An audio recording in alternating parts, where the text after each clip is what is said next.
Tell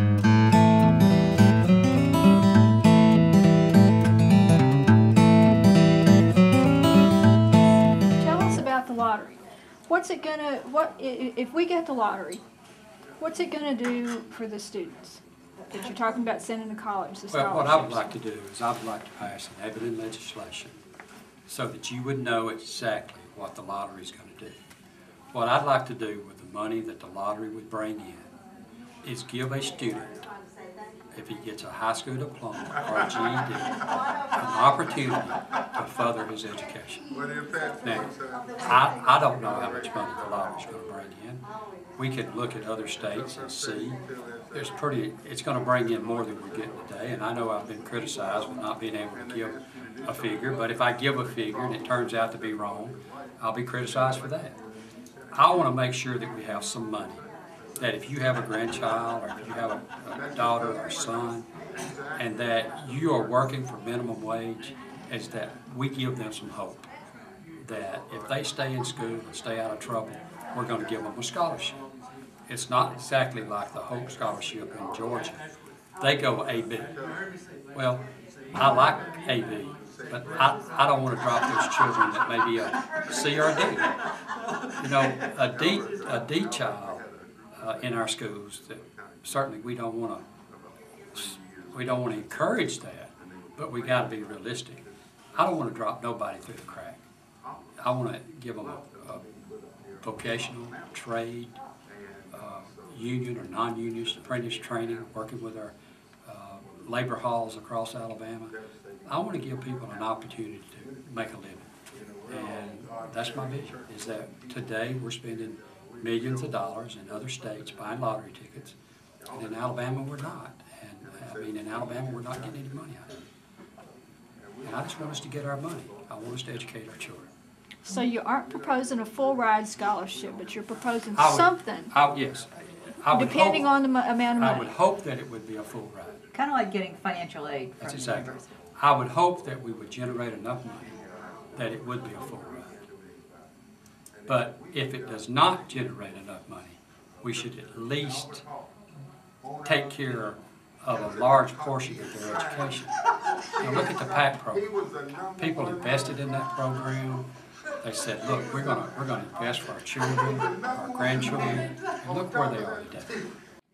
What I think I'm hearing from part of this is that there is just flat not enough money, which I think is what you've been saying with we need more revenue from somewhere. So you're proposing the lottery that's going to go for scholarships.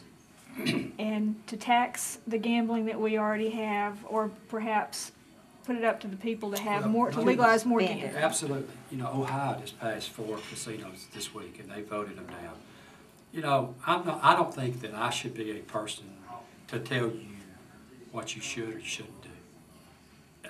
I shouldn't tell you how much beer you should drink this weekend, and I shouldn't tell you how many cigarettes you should smoke, and I shouldn't tell you that if you want to go gamble and that's your form of recreation, that you shouldn't do it.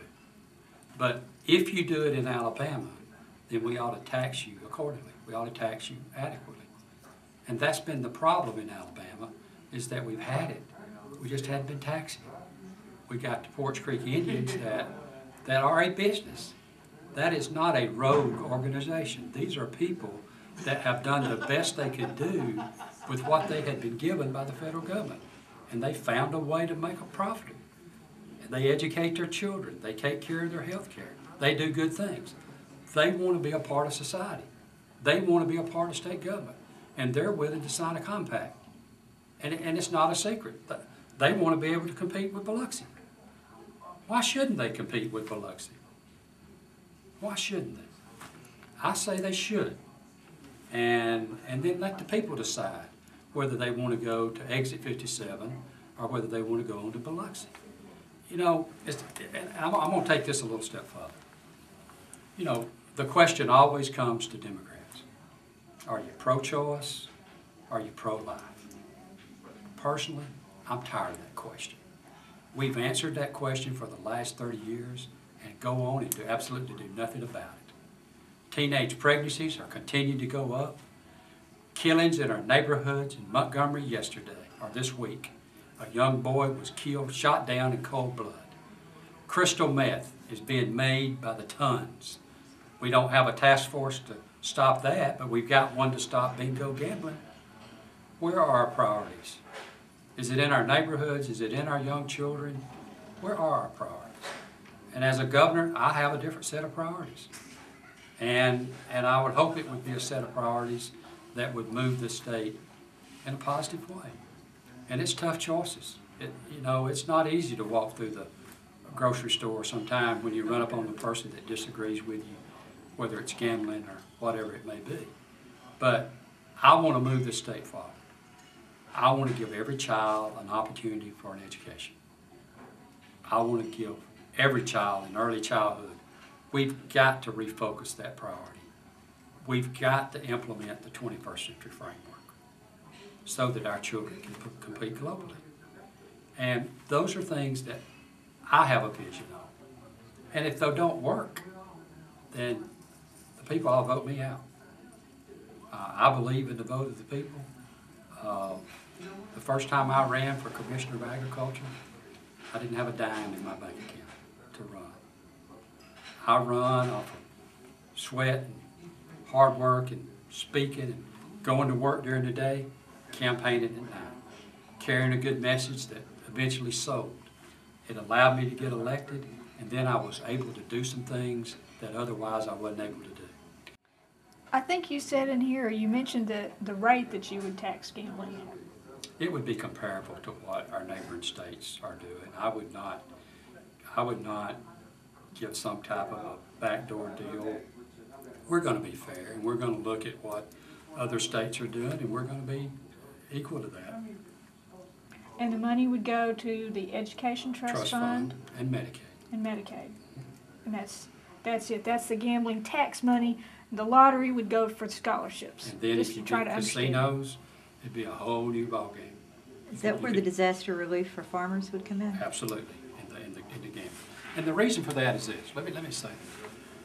I guess it's because if you're commissioner, but I've lived through a number of natural disasters. Matter of fact, I'll give you an example. You know the lady that President Obama just appointed Surgeon General? Mm-hmm. I give her $5,000 for medicine to help with the people, the patients of Bacteria, because she was doing it for free. How did you do that? Because I put a fundraiser together in Montgomery, Alabama. I brought my friends in from North Alabama, called the Group Alabama. I brought Jamie Johnson in. I brought some songwriters in. This happened within a 7-day period of time. I raised $100,000. I give a third of it to the governor's office. I give a third of it to the mayor's office, and I kept a third of it. And we used that money to do these kind of projects.